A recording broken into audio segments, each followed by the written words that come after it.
नमस्कार साथियों, latest crack में आप सभी का हार्दिक स्वागत है। दोस्तों, आशा करती हूँ कि आप सभी स्वस्थ होंगे, मस्त होंगे और तैयारी भी कर रहे होंगे। तो दोस्तों, एक बात ध्यान रखिए कि तैयारी अभी नहीं तो कभी नहीं। इसका मतलब है कि तैयारी आपको कंटिन्यू करते रहना है।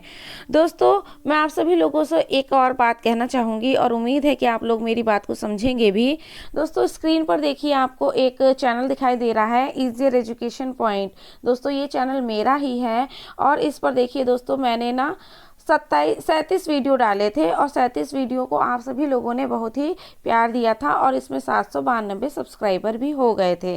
परंतु दोस्तों, ये चैनल है मुझसे मिस हो गया था। इसमें मैंने कोई भी और वीडियो नया नहीं डाला क्योंकि इसका पासवर्ड है जो मुझसे खो गया था और इस पर नए वीडियो नहीं डाल पाई मैं, तो सब्सक्राइबर भी मेरे नहीं बढ़े हैं। तो दोस्तों, मैं आपसे सिर्फ इतना कहना चाहूँगी कि अब आप ये जो ईजियर एजुकेशन पॉइंट जो चैनल है, इसको सब्सक्राइब बिल्कुल भी ना करें और इसके बदले में आप जो मैंने नया चैनल बनाया है इसको सब्सक्राइबर करें, क्योंकि जो मेरा नया चैनल है लेटेस्ट क्रैक, उस पर मैं आप सारे वीडियो कंटिन्यू डालती रहूँगी और आप लोगों की तैयारी कंटिन्यू चलती रहेगी। तो दोस्तों, ईजियर एजुकेशन पॉइंट को सब्सक्राइब ना करके आप लेटेस्ट क्रैक चैनल को सब्सक्राइब करें, क्योंकि ईजियर एजुकेशन पॉइंट जो चैनल है उस पर कोई भी नया वीडियो अब तो नहीं आने वाला है, क्योंकि मैं उसको हैंडल ही नहीं कर पा रही हूँ, वो मुझसे मिस हो चुका है। तो उस पर कोई भी नया वीडियो नहीं जाएगा।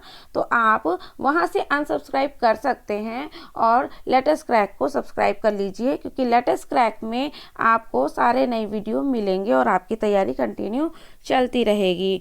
दोस्तों, वो जो चैनल था ईजियर एजुकेशन पॉइंट, वो मैंने 2 साल पहले बनाया था और 4-5 महीने वो चैनल चला था और फिर मुझसे पासवर्ड खो गया, तो मैं उस पर वीडियो नहीं डाल पाई। तो दोस्तों, मैं डीमोटिवेट हो गई थी और मैंने फिर कोई चैनल ही नहीं बनाया। लेकिन अब मैंने फिर से चैनल बनाया है जिसका नाम है लेटेस्ट क्रैक। यहाँ पे आप देख सकते हैं मेरा लोगो, लेटेस्ट क्रैक। दोस्तों, ये मेरा लोगो है, इसको आप सब्सक्राइब कर सकते हैं, आपको सारे नए वीडियो इस पर मिलेंगे। दोस्तों, आज की जो वीडियो है उसमें हम पढ़ेंगे हिंदी साहित्य का इतिहास। उसमें बहुत ही महत्वपूर्ण जो प्रश्न हैं वो हम पढ़ेंगे 2023 के लिए। आपकी तैयारी कंटिन्यू इस चैनल से चलती रहेगी। तो दोस्तों, ज़रूर मेरे इस नए चैनल को सब्सक्राइब कर लीजिएगा और नोटिफिकेशन का जो बेल है उसको ज़रूर प्रेस कर लीजिएगा कि जैसे ही मैं नया वीडियो है जो वो अपलोड करूँगी आप लोगों को तक पहुँच जाएगा और आप अपनी तैयारी कंटिन्यू कर पाएंगे। तो चलिए दोस्तों, शुरू करते हैं हम अपना वीडियो। हमारा पहला प्रश्न है, हिंदी साहित्य का इतिहास सर्वप्रथम किसने लिखा? ऑप्शन है रामचंद्र शुक्ल, मिश्र बंधु, गार्सा दत्तासी, जॉर्ज ग्रियर्सन। तो दोस्तों, इसका सही उत्तर है गार्सा दत्तासी। चलिए अगला प्रश्न देखिए, हिंदी साहित्य के इतिहास को सर्वप्रथम कालक्रम के अनुसार विभाजित करने वाला लेखक निम्न में से कौन है? तो दोस्तों, इसमें बताना है आपको कि सर्वप्रथम कालक्रम के अनुसार मतलब काल के अनुसार किसने विभाजित किया था। जॉर्ज ग्रियर्सन ने, डॉक्टर रामकुमार वर्मा ने, रामचंद्र शुक्ल ने या हजारी प्रसाद द्विवेदी ने? तो दोस्तों, इसका सही उत्तर हो जाएगा जॉर्ज ग्रियर्सन। चलिए अगला प्रश्न है दोस्तों, रामचंद्र शुक्ल ने हिंदी साहित्य के इतिहास को कितने कालों में विभाजित किया था? जो रामचंद्र शुक्ल हैं, उन्होंने जो हिंदी का साहित्य का इतिहास है उसको कितने भागों में उन्होंने विभाजित किया था? 5, 3, 6 या फिर 4? तो इसका सही उत्तर हो जाएगा 4 कालों में। चलिए अगला प्रश्न है दोस्तों, रामचंद्र शुक्ल के वीरगाथा काल को किस लेखक ने आदिकाल का नाम दिया है? जो वीरगाथा काल है इसको किस लेखक ने आदिकाल का नाम दिया है? पहला है ऑप्शन राहुल सांस्कृत्यायन, रामकुमार वर्मा, हजारी प्रसाद द्विवेदी या फिर इनमें से कोई नहीं? तो इसका सही उत्तर हो जाएगा हजारी प्रसाद द्विवेदी। चलिए अगला प्रश्न देख लीजिए। अगला प्रश्न है हमारा, आधुनिक हिंदी साहित्य को रामचंद्र शुक्ल ने किस काल में रखा है? नूतन काल में, गद्य काल में, आधुनिक काल में या फिर आधुनिक गद्य काल में? तो इसका सही उत्तर हो जाएगा दोस्तों गद्य काल। चलिए अगला प्रश्न देख लेते हैं। अगला प्रश्न है, किस लेखक ने आदिकाल को संधि काल और चारण काल नाम से 2 भागों में विभाजित किया है? संधि काल और चारण काल। ठीक है, नाम से 2 भागों में विभाजित किया है। उन लेखक का नाम बताना है। रामचंद्र शुक्ल हैं, गणपति चंद्रगुप्त हैं, हजारी प्रसाद द्विवेदी या फिर रामकुमार वर्मा। तो इसका सही उत्तर हो जाएगा रामकुमार वर्मा। उन्होंने आदिकाल को संधि काल और चारण काल नाम से 2 भागों में विभाजित किया है। अगला प्रश्न देख लेते हैं हम लोग। देखिए, हिंदी साहित्य के आदिकाल को अपभ्रंश काल का नाम किसने दिया है? यहाँ पे पूछा अपभ्रंश काल किसने कहा है? चंद्रधर शर्मा गुलेरी ने, डॉक्टर धीरेन्द्र वर्मा ने, केवल ए या फिर ए और बी दोनों ने। तो इसका सही उत्तर है दोस्तों ए और बी दोनों ने, यानी कि चंद्रधर शर्मा गुलेरी ने भी कहा है और डॉक्टर धीरेन्द्र वर्मा ने भी कहा है। चलिए अगला प्रश्न देखते हैं। अगला प्रश्न है, साहित्य का इतिहास जनता की चित्तवृत्ति का इतिहास है। ये कथन किसने कहा है? गणपति चंद्र गुप्त ने, आचार्य रामचंद्र शुक्ल ने, डॉक्टर रामकुमार वर्मा ने या फिर हजारी प्रसाद द्विवेदी ने। तो इसका सही उत्तर हो जाएगा दोस्तों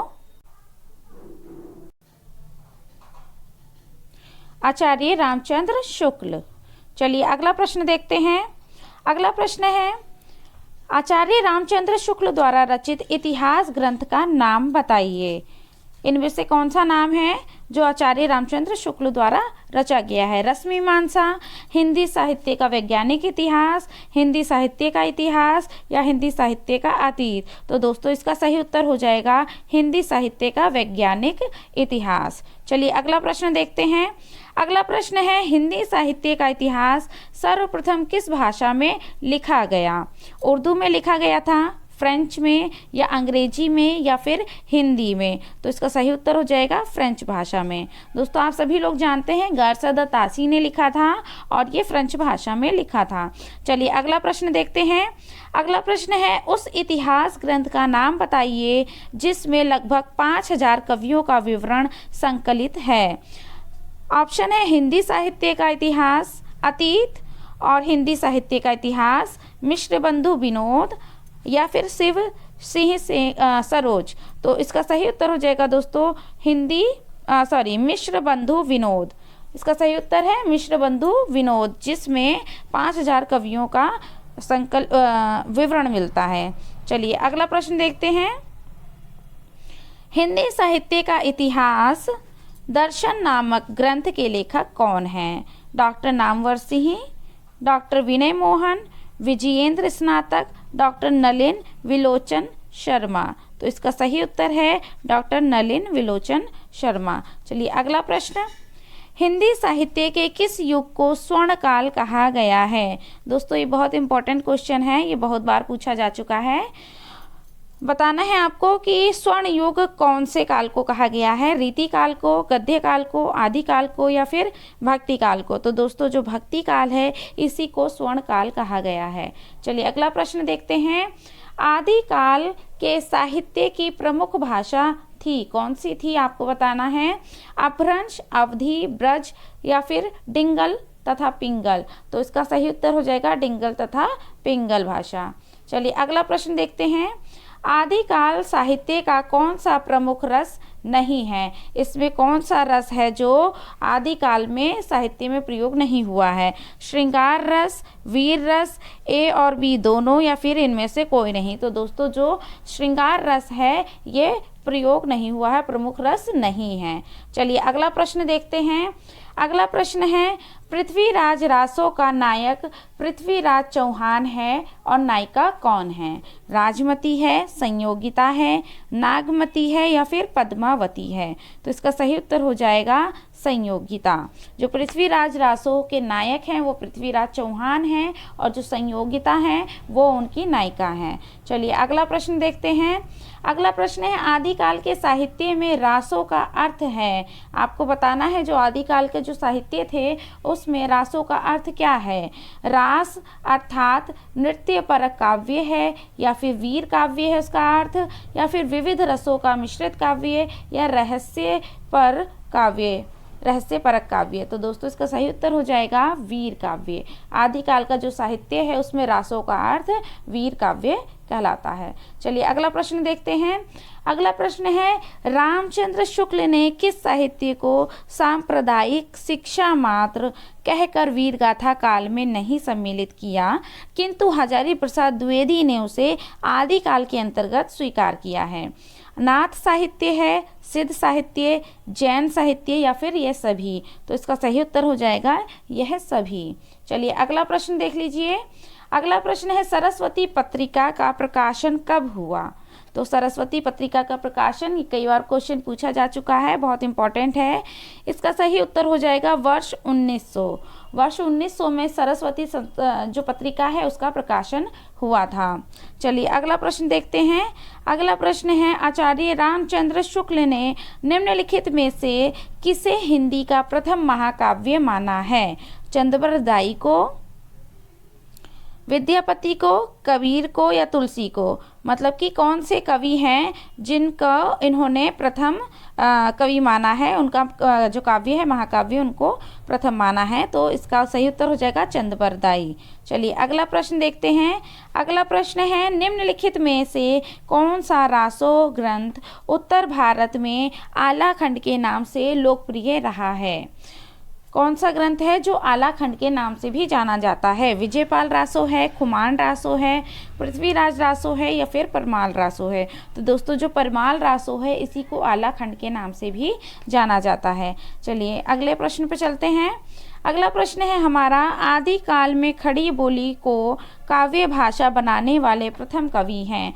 जो खड़ी बोली है उसको काव्य की प्रथम भाषा बनाने वाले कौन से कवि हैं? जो प्रथम कवि हैं जिन्होंने खड़ी बोली का काव्य में प्रयोग किया है वह हैं कुशल राय या हाजी मोहम्मद या विद्यापति हैं या फिर अमीर खुसरो? तो इसका सही उत्तर है दोस्तों अमीर खुसरो। इन्होंने ही सर्वप्रथम खड़ी बोली को काव्य में प्रयोग किया था।